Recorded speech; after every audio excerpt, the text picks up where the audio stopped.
بسم الله الرحمن الرحيم والليل إذا يغشى والنهار إذا تجلى وما خلق الذكر والأنثى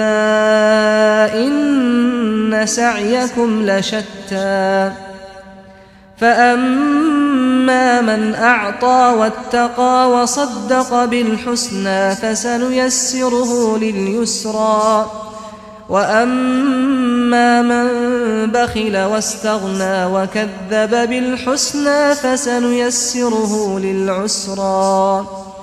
وما يغني عنه ماله إذا تردى إن علينا للهدى وإن لنا للآخرة والأولى فأنذرتكم نارا تلظى